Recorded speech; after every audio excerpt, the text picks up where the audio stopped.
I'd say between $80,000 and $100,000. That's a superb diamond. Canary yellow. It's not just any yellow, that one. It's a very, very rare stone. This kind of stone often comes from South Africa or Botswana. We buy Russian diamonds, we buy African diamonds, we buy Australian diamonds, we buy a few South American diamonds, some Canadian, a bit of everything. In Russia, they're very, very white. It's a big advantage.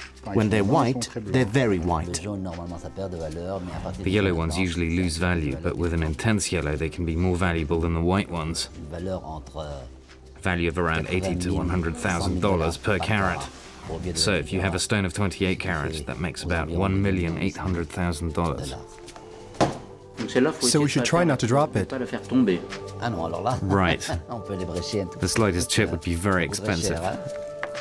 Oops. For sure.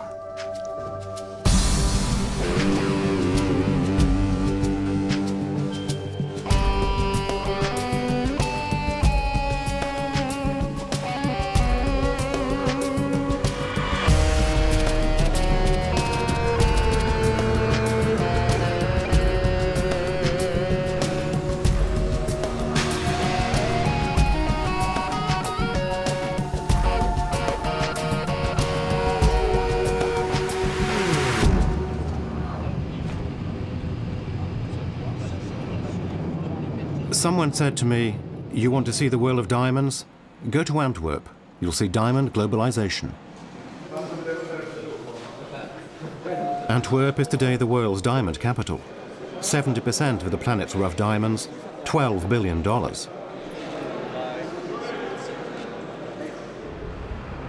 The market is essentially restricted to just 3 video-surveilled streets, with 1,500 companies and 35,000 people. The area's historic diamond workers, the Jews, now live alongside their competitors, Chinese, Russian, and above all Indian, increasingly present on the diamond market.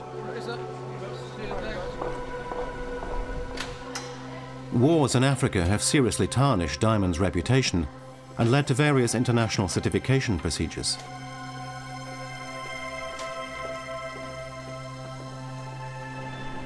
Here, it's a clean business, under control. One major diamond group. The diamonds arrive rough, they're sent away to be cut, and return here to be sold.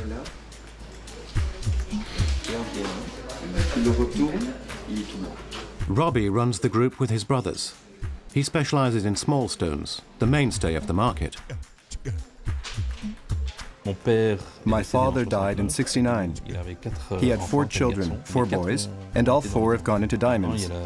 Now, there's a second generation, or rather a 4th generation, because my brother's children have come into the business, and sons-in-law too.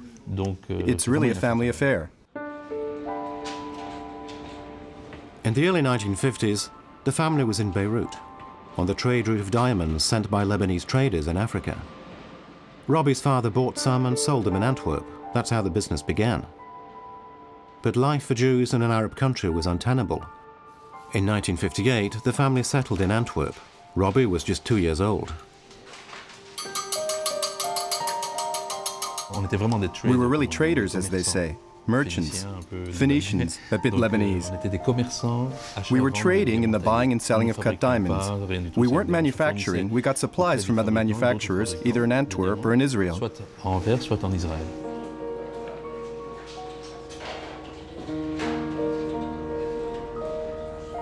After more than 30 years in the business, Robbie is a privileged witness to the changes in the Antwerp diamond world.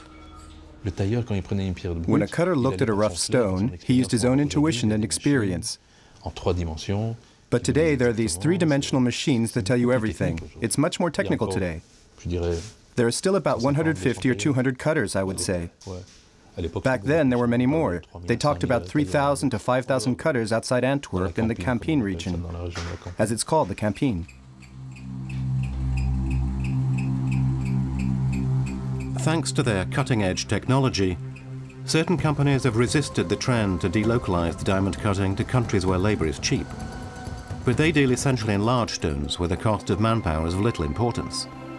The key is to lose as little of the raw material as possible. The average is between 50 and 60%. Here, they limit it to 40%.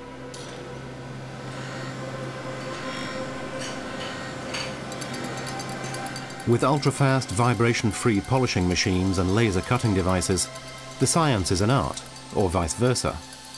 The big plus is being able to simulate what can be done with a diamond that has an impurity or an inclusion. Here they have their own in-house software, and it's top secret.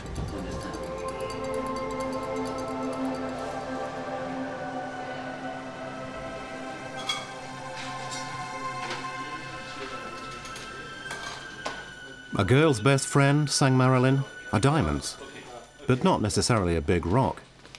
Robbie's customers may be supermarket retailers, major gem dealers, or small-time jewelers. The market covers every sector. The bulk of the market is still jewelers. The mass market is jewelry stores. Be it high quality, standard quality, or low quality, it's still jewelers. Today you have the big names, like in the Place Vendôme with Cartier and Van Cleef. Their turnover is jewelry. The big retail chains in France, like Carrefour, Leclerc, Auchan, they sell jewelry. Your basic jewelry business. Low-quality jewelry is sold all over the world. Even with 1 stone or 2 stones, the advertising will say it's diamonds, but they're very cheap. They may sell for 49 or 50 euros, very cheap, but they're almost sand, I would say.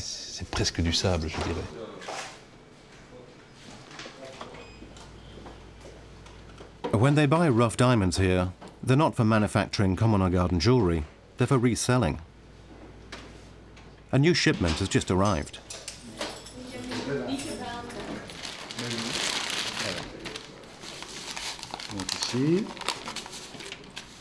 Is that rough? This is rough. It comes out of the mine like this. There's everything in there. There are white stones, black, brown, yellow. There are nice stones and bad stones, and pretty much every size. These are 2 stones per carat. These are 12 or 13 stones per carat, you see? And these are smaller. It's the same material. There's about $1 million worth of merchandise, more or less. More or less? We prefer more rather than less. Do you know how much you'll sell them for? Not exactly. Not exactly? Obviously, we've estimated the value based on the potential customers we might have. Just over $1 million.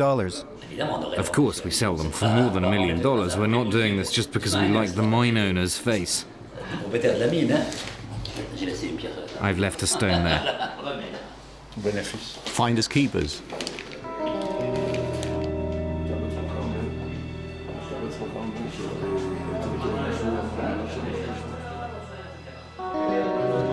The diamond market is high risk.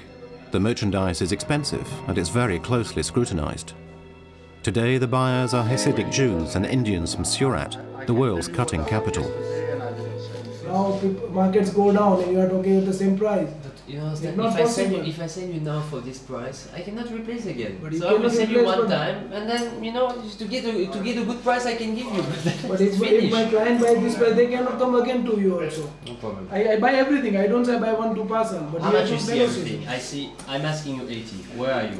I see because I see my client something around $60. $60. Something around $60. I don't say offer because don't cage me. I do offer the client. No, at $60 I cannot take you off. I don't give the offer. It's around 60. I don't say 60. I don't think I'm asking a price too far from reality. I hope they won't let the opportunity go by. The originals you saw in the bags, once they're sorted, we have merchandise which is worth practically nothing. The brown merchandise, which is worth a bit more, the white merchandise with slightly irregular models, which are naturally worth still more, and other white merchandise with nice round white stones. Worth more again? Worth more again. There are other models to be sawn which are generally not for the Indians but which are generally for Chinese customers or for ourselves, for our manufacturing requirements. We mainly concentrate on the cheaper merchandise, the markets where there's only one stone to cut. So there's an average price.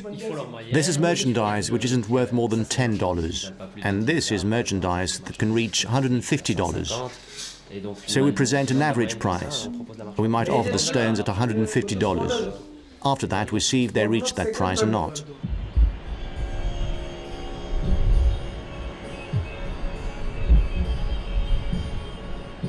This megalopolis of 20 million souls is Bombay, or Mumbai, the financial capital of the world's third largest economic power.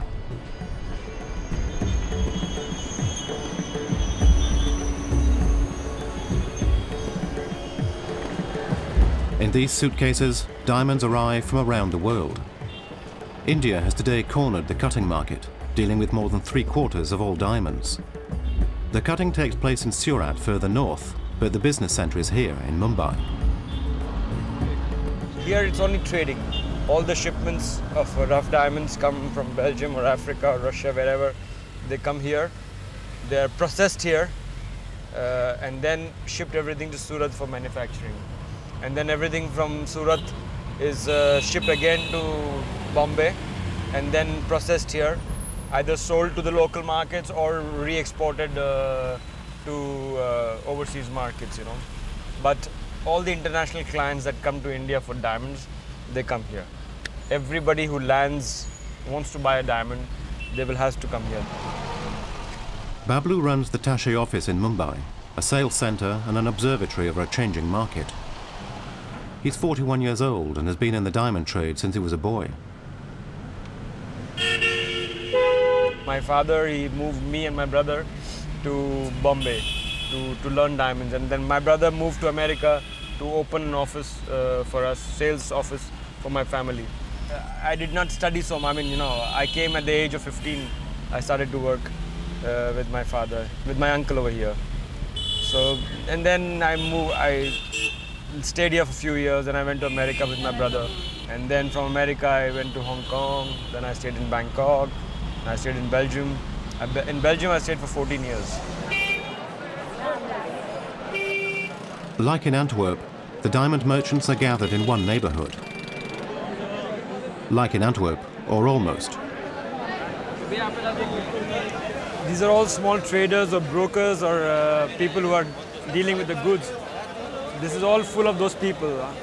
And if you put together all the values, they still take few $million a week is being traded over here. I mean, they do not have any expenses. Everything is done with mobile, word, and trust. There's no really a computer, or there is no really a authentic invoice to make the business, you know. Everything is on word, and people know each other, they trust each other. Everything is done on a trust basis, you know. Hello, sir. Oh, hello, how are you? Fine, and you? I'm looking for a 7-carat stone. Have you got one? What type? 7 carats. JIXX. Yes, I have that. Not here in Antwerp. Well, take my number. I'm listening. 912-116100. Manoj. Manoj, okay. We met at Vinit's. Who? At Vinit's house. Oh, right, I remember. That's why I stopped you. Okay, no problem. Show the diamonds. Show them. Is it good business? Yes, but there are too many people. You see the business happening over there?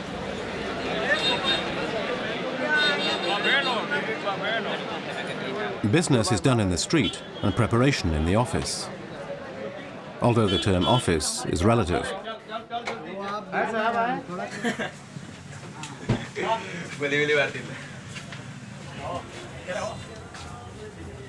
They're friends. I'll vouch for them. So they're just doing a trading over here. Small trading office in this, 6 people inside. And there is like... there is one behind you? There's one here behind you, also same size. There is one here.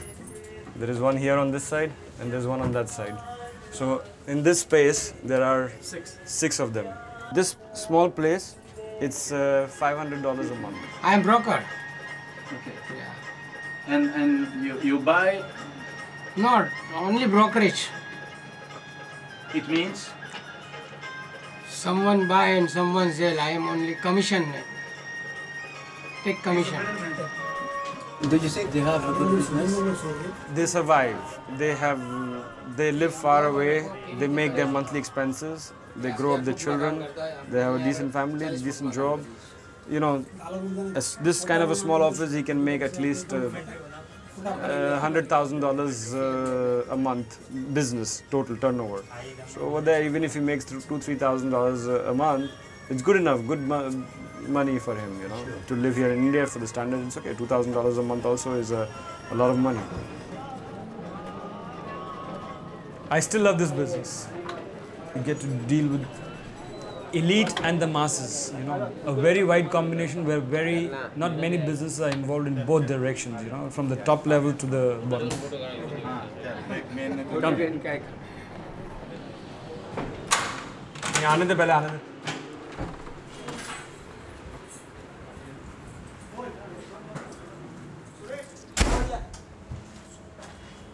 In India, with 1 billion inhabitants, the mass market is gigantic, largely due to the marriage culture, engagements, weddings and the like. It's like a father when the daughter is born in the house. From that day, he starts thinking that she will get married. So he works for the time, he works to save some money or to make small things, jewelry that he wants to give over a period. He spends his lifetime to prepare himself to give his daughter jewelry, clothes, a good wedding reception, dinner to when she gets married. So it's part of the culture that we have, and jewelry it plays a very big role inside.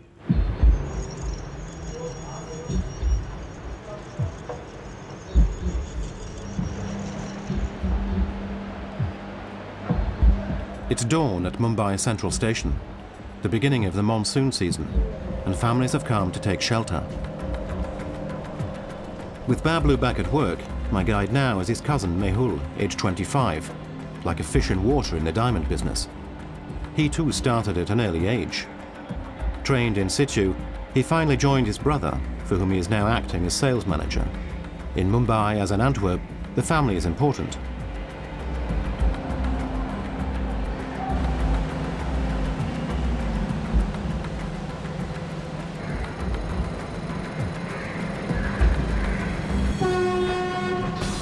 I leave Mumbai for the world's diamond cutting centre, Surat, in the state of Gujarat.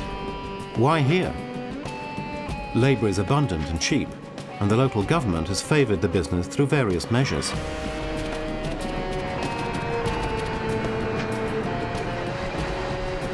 Industry is vital in a country where the land is often flooded by monsoon rains and where shantytowns abound.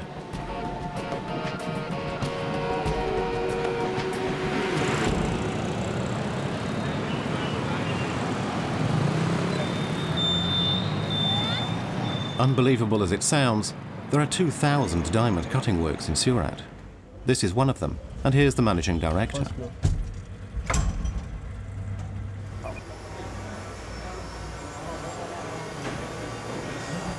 Before 15 years ago, those kind of only wheels are there. Just now also we are using, but certain making a window only, not any kind of polishing. To see the diamond inside, that kind of only we use it. But before, it's only tidal.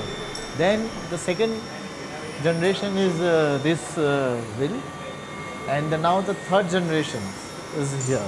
It's totally fully automatic wheel. Like if you can come in 2-3 days, you are also going to polish a diamond. Modernization is done gradually, but nothing is ever thrown out if it still works, especially for small-scale operations.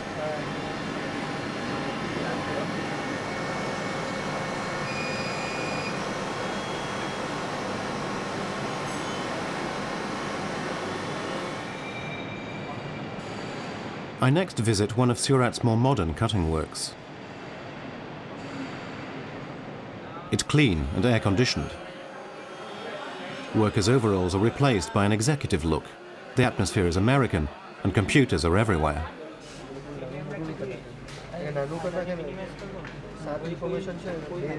Proof that the Indian cutters are not complacent about a market won by cheap labor.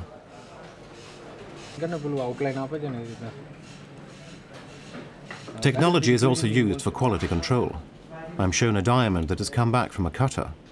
There are two stones, one expensive, one cheaper. A cutter hoping to make a profit can sometimes replace the smaller stone with the waste of a lesser diamond. It happens, but here the guilty party can easily be found. A barcode accompanies each stone.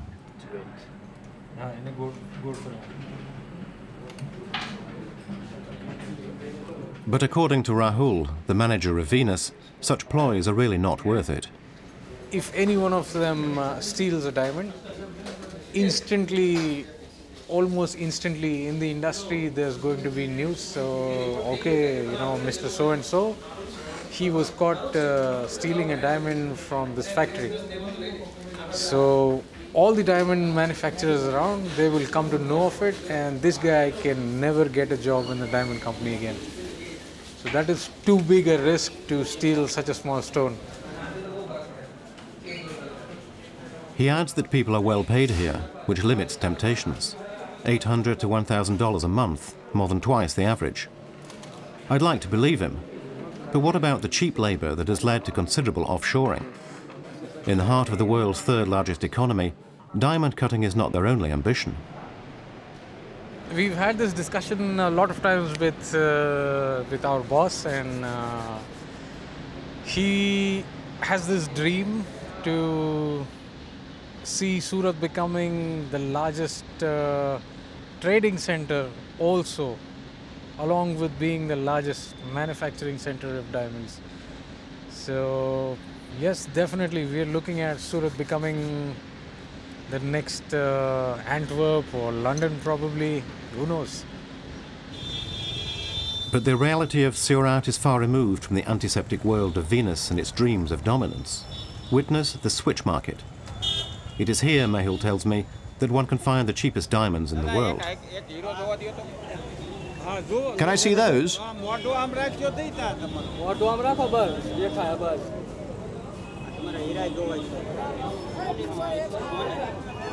Good diamonds? Yes, but uncut, not finished. Yes, you're being filmed with me. No, polished but not finished.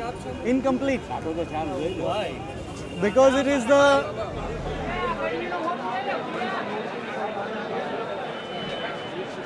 With pieces of diamond switched in cutting workshops, 2,000 suppliers and 10,000 people a day, it's a market for tolerated theft, with numbered places. But of course, there are no authenticity certificates, and we're a long way from the international agreements that regulate the diamond industry in order to avoid trade being infected by African blood diamonds.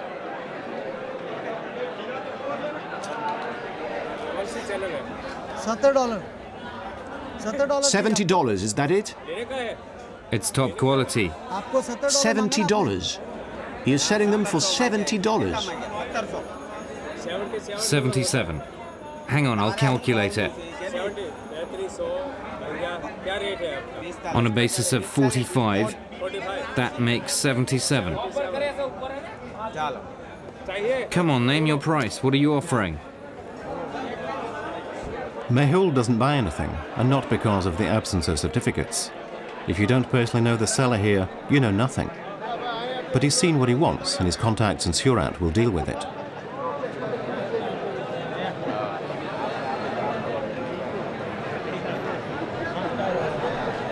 From where the stones are coming? I cannot answer that, even he cannot answer that. Some people are genuine traders, some people, they buy from the factories, the rejection, and small, they manufacture small, and some, as you know, it's the... I can't say too much. Otherwise, we're in trouble. Later, I'm told that everything goes on here. Theft and smuggling, no doubt some war diamonds.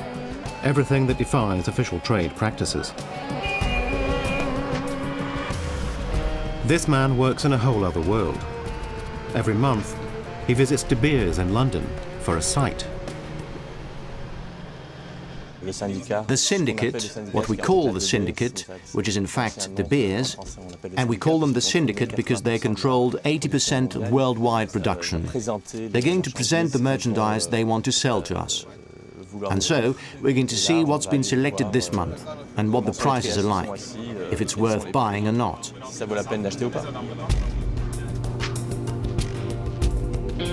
Jackie represents his family as an authorized buyer with De Beers. For some 200 years, the Grand English firm has grown rich from its South African mines. It now faces stiff competition, notably from the Russians, but remains the world's leading mining company, $10 million worth of rough diamonds per year. Its prestigious position enables it to continue its traditional selling methods.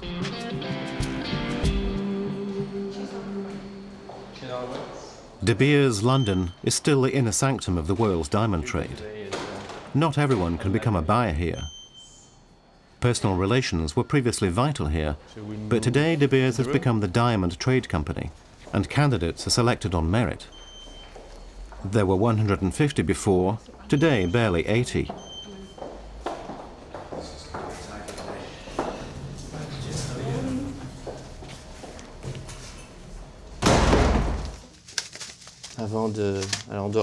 We have to put them in order, obviously. Everything's a bit mixed up. 86, 85.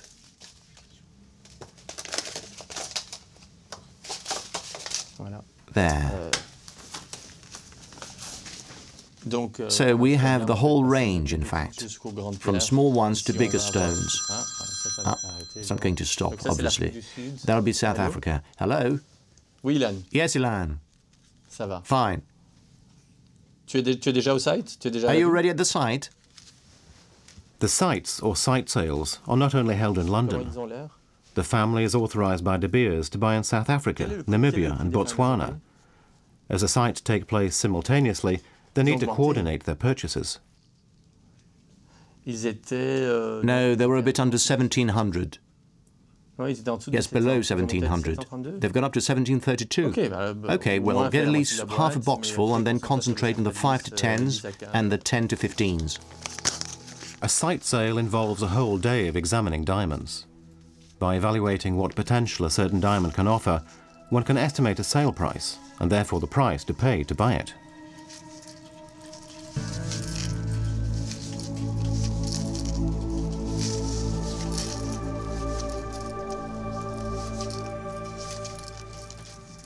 This stone is worth about $50,000, in the rough, obviously.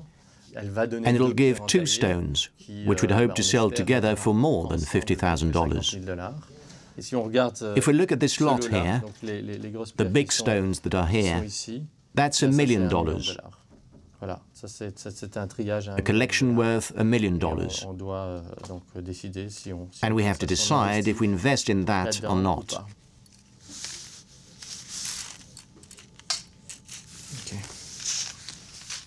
It's impossible to say if the site is good or not at this stage. It's only at the end of the day that we'll know what we want to buy, what's good and what's too expensive. One age-old rule imposed by the De Beers syndicate has not changed. The prices are non-negotiable.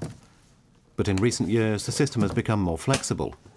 Previously, refusing a site could lead to being suspended, but today a small amount can be rejected, but no more than 30%. Everything that's been presented today, which means what we ask for in advance and what we ask for afterwards, is in these sachets here, and these boxes, some of which we haven't opened. There's about $10 million on the table. In 2008, the sites were worth $6 billion of diamonds. The De Beers authorized buyers are not complaining. The system ensures a regular supply. They can plan their production schedules and satisfy their jeweler customers, who also benefit from regular and pertinent deliveries. The De Beers company has a rosy future, and has successfully stabilized its dominant position. Who said that capitalism liked competition?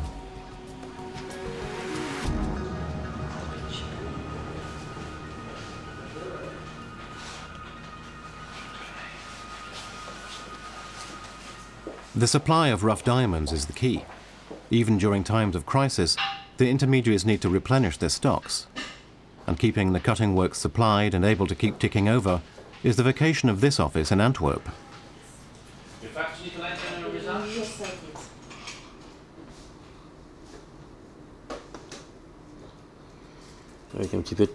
We have to be careful because there's a sort of rainbow inside.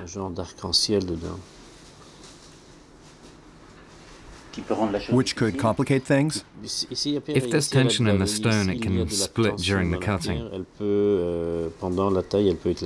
An inclusion inside which can spread through the whole stone.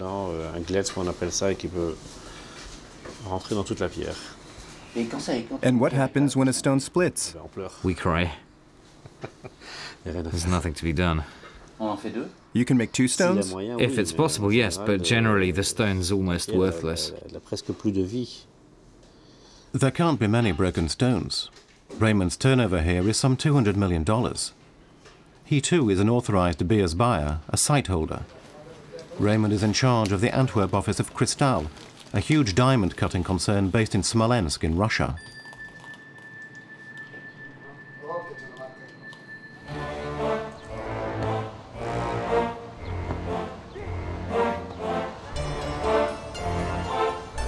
Smolensk. The 300,000 inhabitants may flaunt their quality of life, but like everywhere in Russia, the biggest problem is unemployment. The diamond factory is therefore very important, 3,500 jobs. But why here? It was a state decision in the 1970s to create jobs. The stones are brought here to be cut from mines in Siberia. Workers arrive at the Cristal factory. A globe indicates the firm's presence around the world. They want their share of the global market, but in their own way, as the worker hero Soviet-style frescoes suggest.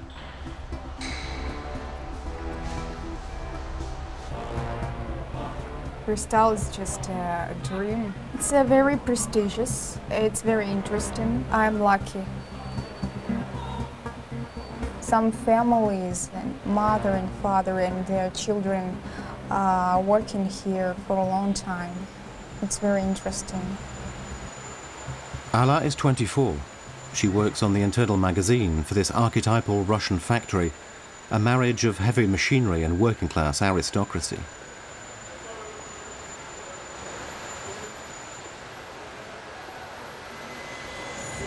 What does your work consist of? I study the diamond's internal structure to locate the inclusions very precisely. So I determine the value of the diamond, and I decide where it goes, either for industry or jewelry. Are these the stones you usually work with? No. We work with stones of more than 5 carats. But these are only 340, a lesser caliber. And usually? Usually, they're between 5 and 10. They're usually bigger. Yes. The rule here is generally not to say very much, so I'm surprised to overhear a conversation between Alla and a cutter who is complaining about the quality of the stones he's working on. Basically, everything's going downhill. We usually receive diamonds with a rough mass of more than 5 carats. We can say that the stones of 3 carats represent raw material of bad quality. You see this stone? They're asking me to work with that.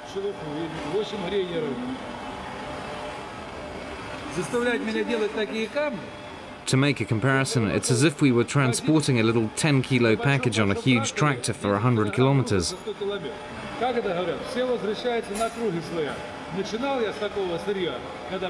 35 years. I've been working here for 35 years and find myself working with that. It's like starting all over again. It's very disappointing. His story symbolizes the history of Russian diamonds, as told to me later off the record.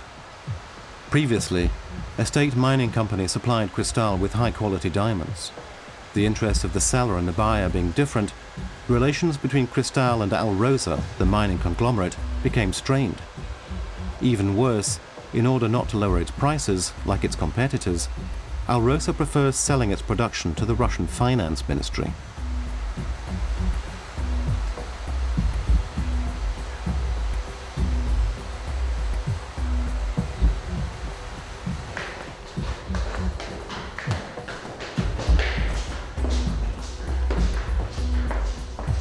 Diamonds from the world's second biggest mining company no longer come to Smolensk. Rather than providing jobs here, the Russian dream now is perhaps to become the world's #1 diamond producer.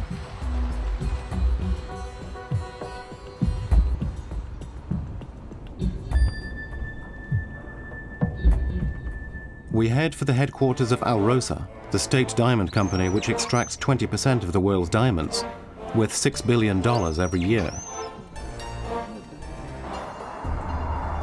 Months of bureaucratic muddling prevent me from getting a fill permit, both here and at the mine that makes Russia the world's #2 producer, Mirny, one of the biggest mines on the planet in Yakutia.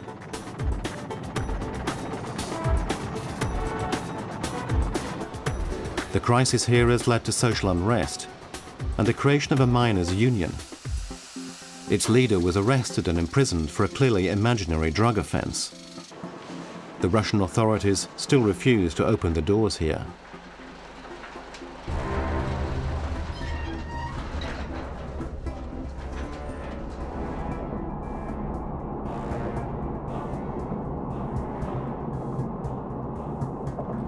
Our second Moscow visit is to the Gokran, the Finance Ministry's diamond and jewel reserve.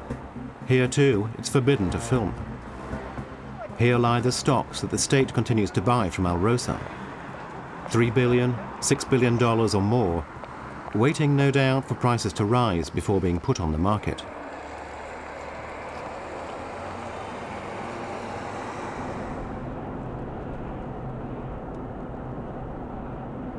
With official doors being closed, I decide to go and see some of the famed Russian diamonds from Alrosa's favorite source, Yakutia.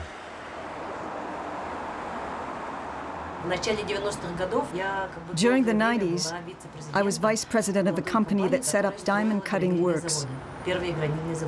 We created 16 such companies in Yakutia.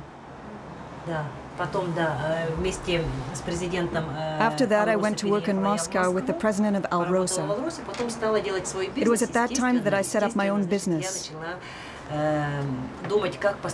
The jewelry business in Russia, and specifically in Moscow, is very difficult. Very difficult and very expensive. Svetlana is Yakut, and certainly looks it. She has a store called Yakut Diamonds in a Moscow shopping center. Her marketing technique is original.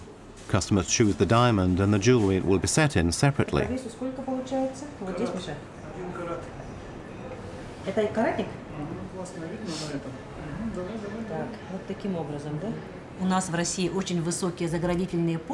In Russia, the customs duties are terribly expensive. In order to pay less taxes, I only buy from abroad the settings without stones, quite cheaply, $200 or $300. The diamonds cost between $8,000 and $10,000. So as I pay the official taxes only on the settings, after the assembly, I have a final product that makes a good profit.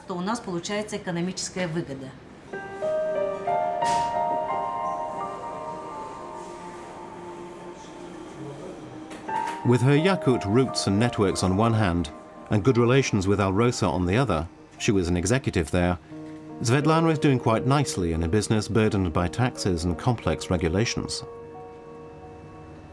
99% of my diamonds come from Alrosa.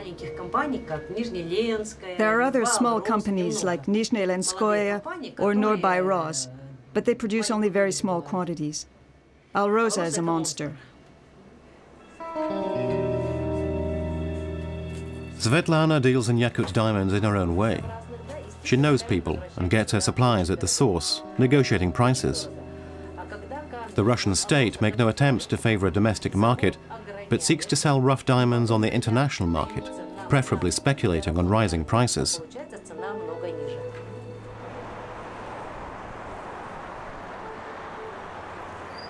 A few blocks away, we see a rather different, more affluent Moscow.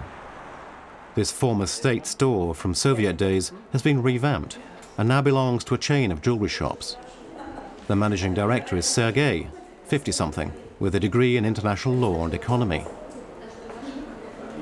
The cost of the ring is 3,350,000 rubles. It means more than $100,000. I ask him if it's possible to deal in diamonds in Russia in a completely legal manner.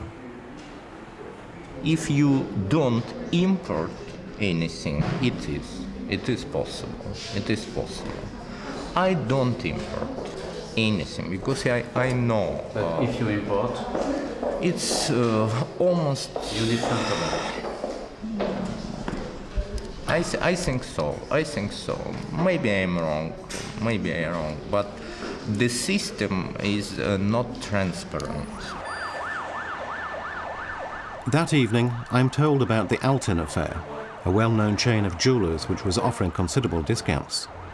All its managers have just been arrested and risk heavy penalties for fraud and smuggling. The next day, in the outskirts of Moscow, Svetlana is presenting her wares at a trade show. She comments on the Altin affair. What's happened with Altin doesn't surprise me. Everyone knew they were smuggling. There are many similar cases in Moscow. I've come across this kind of situation myself. The Secret Service came to check on me, causing a great commotion and disturbance. It cost me a lot of money in bribes, but it was all sorted out. In Russia, there are a lot of people who break the law. It's impossible to respect it 100%. Our laws are badly made.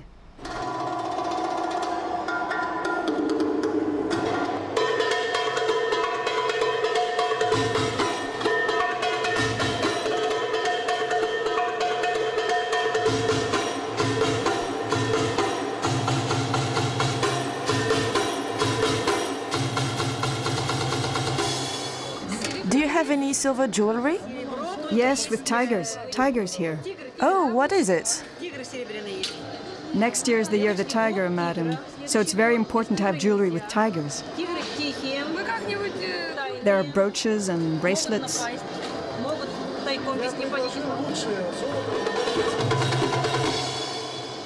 Can you handle this?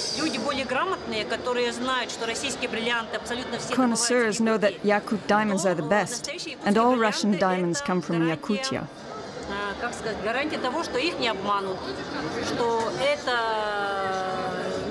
Our diamonds are not the object of odd beliefs. They are pure, they don't contain any negative energy. Do you know why they are pure? It's because the layer of frozen earth in Yakutia is very thick. 300 meters. It's applied great pressure to the diamonds as they have formed. And as diamonds are formed very slowly, the pressure meant the inclusions were eliminated. One young jeweler has a rather different view. He imports jewelry made in Italy or Germany, using African diamonds cut in India or China.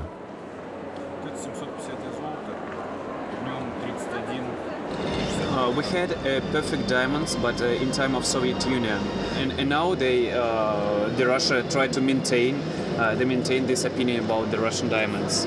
So, you know, it's just like a Russian vodka.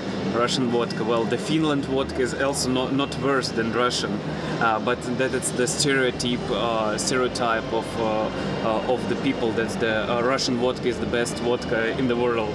Well, Alrosa, of course, they will say that Russian diamonds is the best diamond in the world. We prefer to use, well, African diamonds. And so we head for Africa, to Botswana, a democracy with an original mixed economy, a 50-50 deal with De Beers, with the priority set on profits in terms of employment opportunities.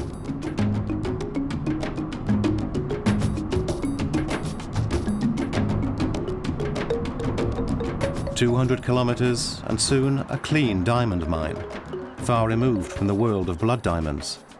A sanctuary in a continent where diamonds are often synonymous with slavery and warlords. Jwaneng.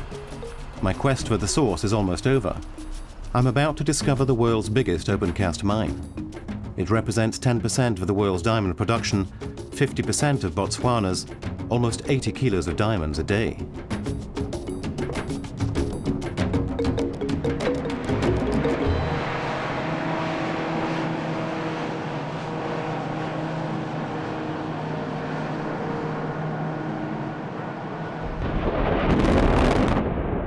Everything starts with the mining. Like in Siberia, explosive charges blow up the kimberlite, the semi-decomposed volcanic rock which contains the diamonds. Since mining began here in 1982, successive explosions have carved out a truly immense crater. The whole operation is directed from the control tower by mining engineers like 32-year-old Segolam. A graduate of Botswana University, he's been at Jwaneng for 4 years. Like most people here, he has a comfortable salary for Botswana, almost $2,000 a month.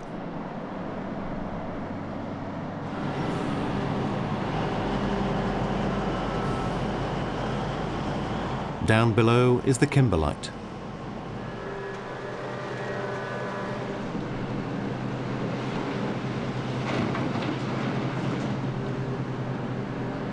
Are the drivers aware that they're driving over diamonds?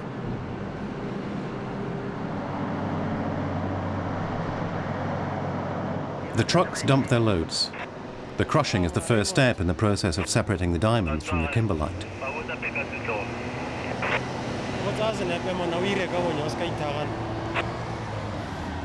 It's always going on like this for 24 hours. We never stop our operation. Every day for 24 hours, all the year round. Until when? Until the end of the life of the mine.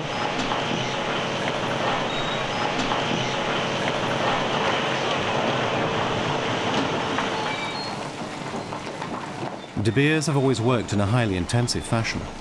At this infernal rate, there's only 20 years of mining left.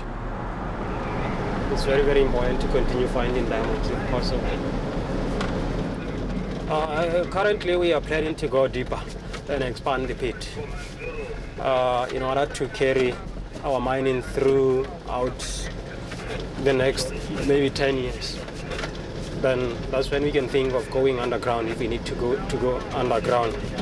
Or else we can find another plan of expanding the pit again if it's necessary. It will depend on the economics part of it.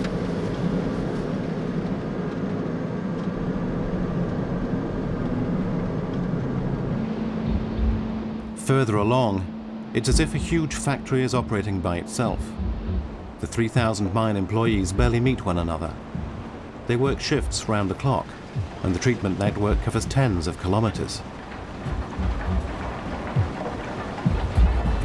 At the end of the process is what's known as the aquarium. The final separation of the diamonds is done entirely automatically. Secrets are well kept here. Only the official archives keep records.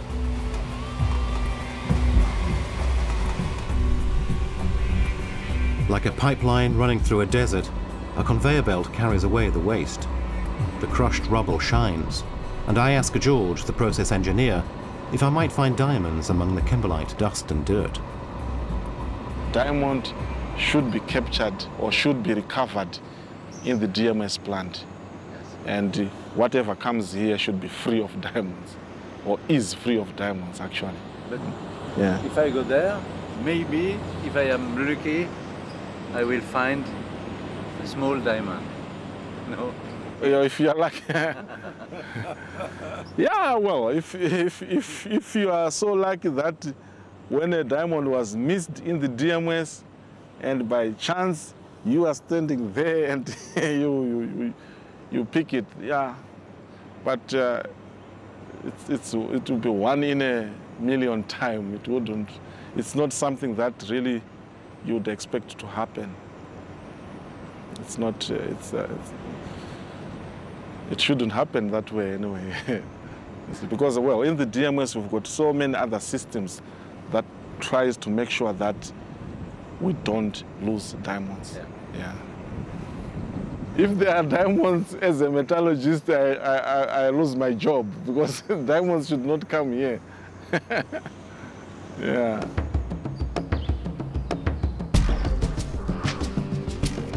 Diamonds here serve to provide work for the locals. After the miners, there are the sorters at DTC Botswana. De Beers commercializes the products, and the state takes 10% of sales revenues.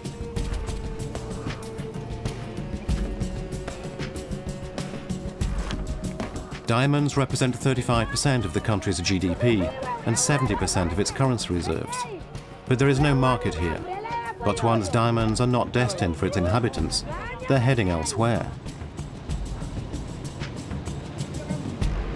For example, to this middle-class shopping centre in London, where De Beers have opened a store, and where in just 22 seconds, the secrets of a glittering diamond are revealed to the public.